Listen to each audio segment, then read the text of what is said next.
하나님 아버지 은혜를 감사합니다. 이 아침에 우리를 부르시고 말씀 아래 기도하게 하심을 감사합니다.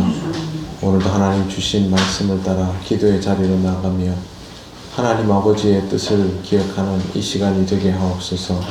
예수님 이름으로 기도드립니다. 아멘. 찬송가 363장 하나님께 찬양드립니다.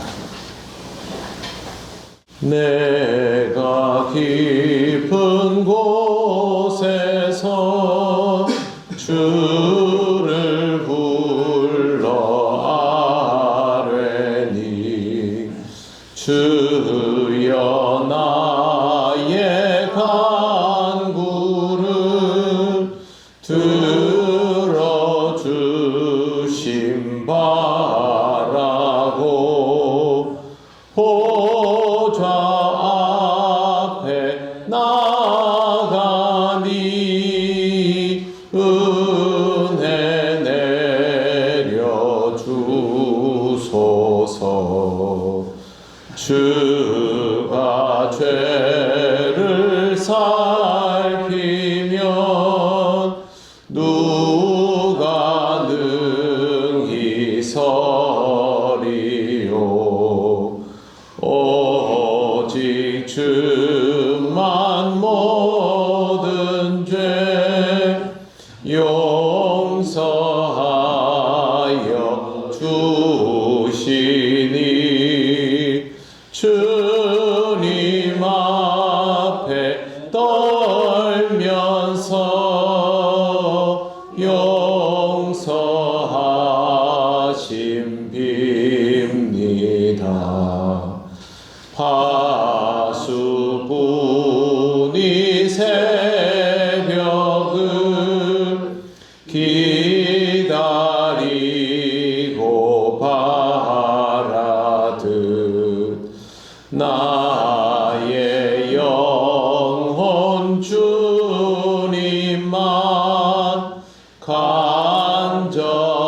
간절하게 바라네.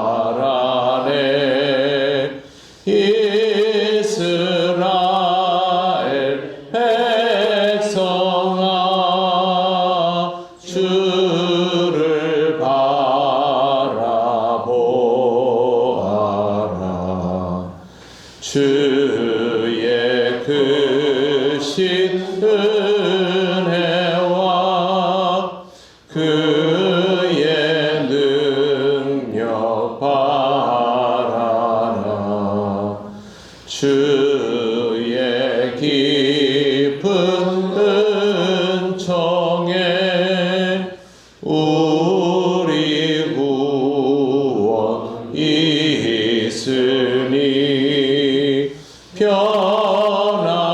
변함없는 주님만 믿고 기다릴지라. 아멘. 하나님 말씀 사도행전 2장 43절에서 47절입니다. 한 절씩 교독하겠습니다. 사람마다 두려워하는데 사도들로 말미암아 기사와 표적이 많이 나타나니 믿는 사람이 다 함께 있어 모든 물건을 서로 공유하고 또 재산과 소유를 팔아 각 사람의 필요를 따라 나눠주며 날마다 마음을 자세하여 성전의 모임을 주소고 집에서 들어오면 기쁨과 진정한 마음으로 음식을 먹고. 같이 읽겠습니다. 하나님을 찬미하며 또 온 백성에게 칭송을 받으니 주께서 구원받는 사람을 날마다 더하게 하시리라. 아멘. 오늘 우리가 함께 나눌 말씀은 43절입니다. 43절 시작하는 부분에 보면 사람마다 두려워하는데 라고 되어 있습니다. 여기에서 등장하는 이 사람은 44절에 나오는 믿는 사람과는 다른 부류를 뜻합니다. 즉 불신자이지요. 이미 회개를 통하여 죄사함을 받고 세례를 받은 사람들은 하나님의 역사를 두려워할 필요가 없습니다. 하지만 여전히 베드로가 선포하는 말씀에 대하여 믿음을 가지지 않는 사람들은 두려움의 연속을 경험하고 있습니다. 지금도 그렇지 않습니까? 하나님을 믿는 사람들은 종말이 오는 것에 대한 두려움을 가지지 않습니다.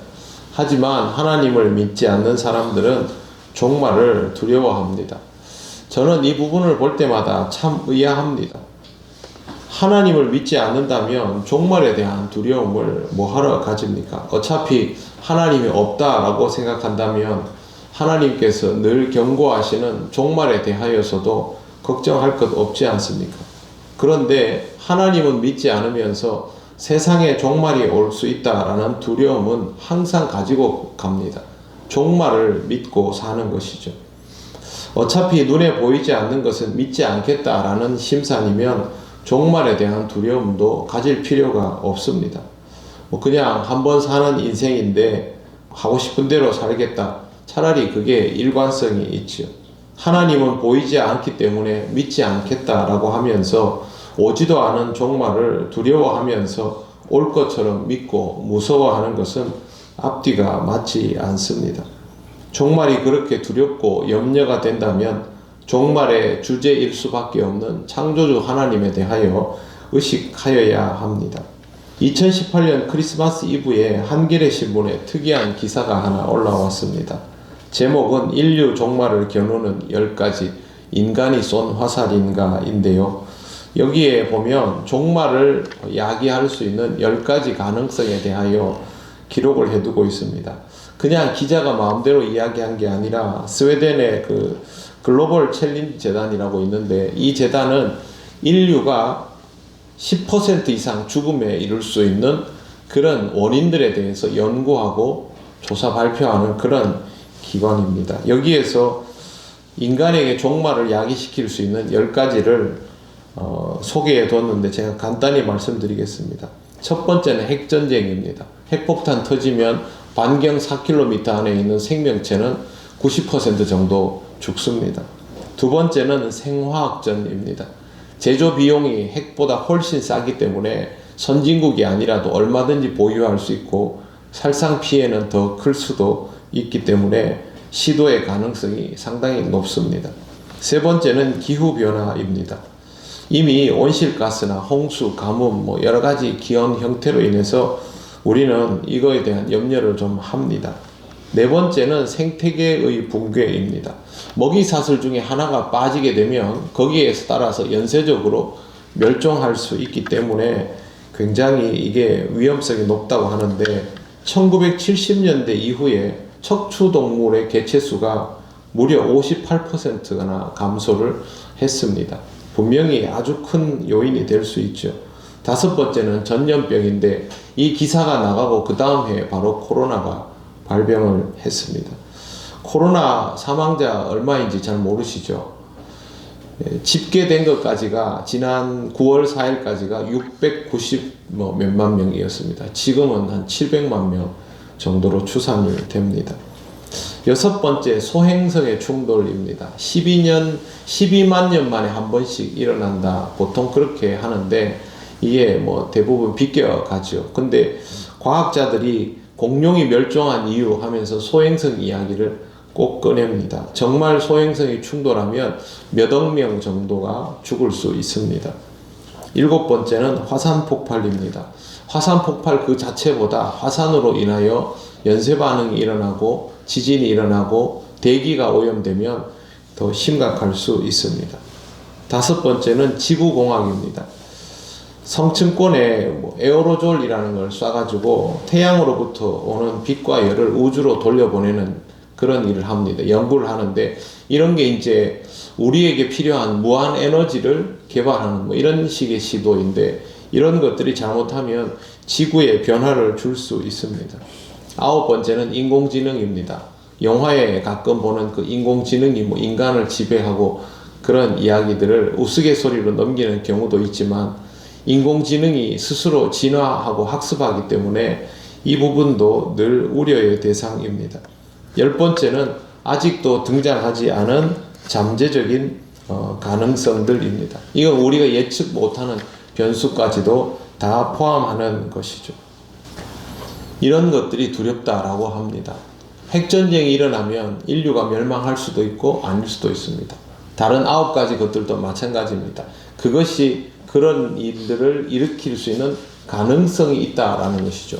확률적인 것도 정확히 알 수 없습니다. 그런데 핵전쟁이 일어나서 인류가 멸망하게 되거나 전염병으로 인류가 멸망하게 되거나 이게 전부 가능성이라면 이 일들이 이루어지려면 무언가가 작용을 해야 이게 현실이 됩니다. 누가 할 수 있습니까? 누가 예측할 수 있습니까? 이것들은 만물을 주재하시는 하나님이 아니면 이 가능성을 현재화시킬 수가 없습니다. 그냥 두려워하면서 살 뿐이죠.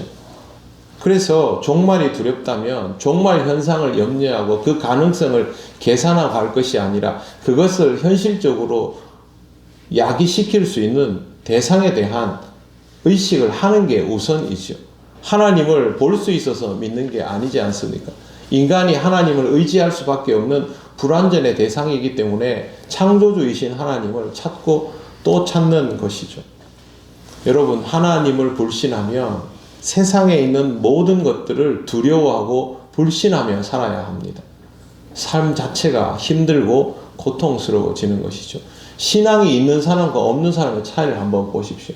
신앙이 있는 사람은 두려움의 대상들조차도 품을 수 있는 존재로 변화하면서 살아가지만 신앙이 없는 사람들은 그런 가능성조차 없기 때문에 두려움과 불신에서 평생을 살아갈 수밖에 없습니다. 이 땅을 뭐하러 그렇게 살아갑니까?